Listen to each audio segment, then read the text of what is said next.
Hi friends, அனைவருக்கும் வணக்கம். தங்க நகை கடன் வாங்கியவர்களா நீங்கள்? அப்போ அவங்களுக்கான வெளியாகியுள்ள சற்று முன் வெளியாகியுள்ள சூப்பரான அறிவிப்பு தான் என்னென்னா, நகை கடன் வைத்துள்ளவர்கள் தற்போது முக்கியமான மகிழ்ச்சியான அறிவிப்பு என்று வெளியாகியது. அதில் என்னென்ன அறிவிப்புகள் வெளியாகியுள்ளன என்பதை இந்த பற்றி தான் இந்த வீடியோவில் பார்க்க போகிறோம். ஸோ இந்த வீடியோ பிடிச்சிருந்தா ஒரு லைக் பண்ணுங்கள், கூடிய சப்ஸ்கிரைப் பண்ணுங்கள்.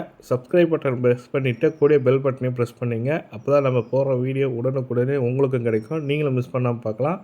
வாங்க வீடியோக்குள்ளே போகலாம்.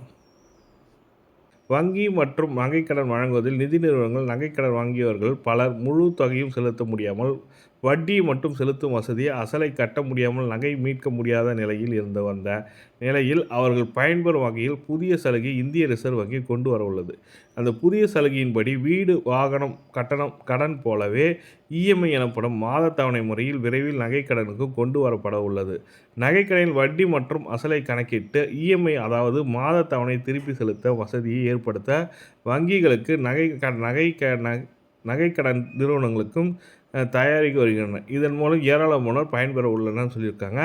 இந்திய ரிசர்வ் வங்கி வெளியிட்ட சுற்றறிக்கையின் தங்க நகை கடன் தொகை, நகை மதிப்பீடு, நகை ஏலத்தின் வெளிப்படைத்தன்மை, நகைக்கு இணையான கடன் தொகை விகிதம், ஒரே அடமான கடன் மீது கூடுதல் கடன் ஆகியவற்றில் பல குறைபாடுகள் தெரிய வந்திருப்பதாக அதில் கூறப்பட்டுள்ளது. இந்த புதிய முறையின் கீழ் நகை கடன் பெறுபவர்கள் அசல் மற்றும் வட்டி இரண்டையும் சமமான மாதத்தில் தவணை இஎம்ஐ கடன் காலத்தில் தொடக்கத்திலிருந்து செலுத்த வேண்டியிருக்கும். தங்க கடனுக்கான லோன் வாங்குவது குறித்து வங்கியில் மற்றும் நகைக்கடன் வாங்கும் நிதி நிறுவனங்கள் ஆலோசித்து வந்தன. இதனைத் தொடர்ந்து நகைக்கடன் வங்கியில் புதிய வசதியாக இஎம்ஐ திட்டத்தை அறிமுகம் செய்ய வங்கிகள் நகைக்கடன் நிறுவனங்கள் நடவடிக்கை எடுத்துள்ளன. அதன்படி பெறப்படும் நகைக்கடனுக்கு வட்டியை மட்டும் கட்டாமல் குறிப்பிட்ட காலத்தை சேர்த்து வங்கிக்கான அசலையும் கூடவே மாதத்தவணை போல் கட்டணும்னு சொல்லியிருக்காங்க. அசலையும் வட்டியும் மாதத்தவணை போல் கட்டணும்னு சொல்லியிருக்காங்க. இதனால் குறிப்பிட்ட ஆண்டுகளில் நகைக்கடன் அடைவதுடன் அசலை கட்ட முடியாமல் நகையை ஏலம் விடுவது தவிர்க்கப்படும் என்பதால் வாடிக்கையாளருக்கு நன்மை ஏற்படும் சொல்லியிருக்காங்க. இந்த புதிய விதிமுறை விரிவில் அமல்படுத்த உள்ளன. இதன் மூலம் நகைக்கடன் வங்கியவர்களுக்கு மகிழ்ச்சியான அடைந்துள்ளனர். அடுத்த அறிக்கையாக மத்திய நிதியமைச்சர் நிர்மலா சீதாராமன் அம்மா அவர்கள் பார்த்தீங்கன்னாக்கா நகைக்கடன் குறித்து ஒரு முக்கியமான அறிவிப்பு வெளியிட்டார். அதன்படி வங்கி அல்லாத அடகு நிறுவனங்கள் சில விதிகளை பின்பற்றுவதில்லை என்றும் அவைகள் ரிசர்வ் வங்கி விதிகளை பின்பற்றாமல் நகைகளை ஏலம் விடுகின்றன. அடகு நிறுவனங்கள் அப்படி செய்வது தெரிந்தால் அதற்கு எதிராக கடும் நடவடிக்கை எடுக்கப்படும்.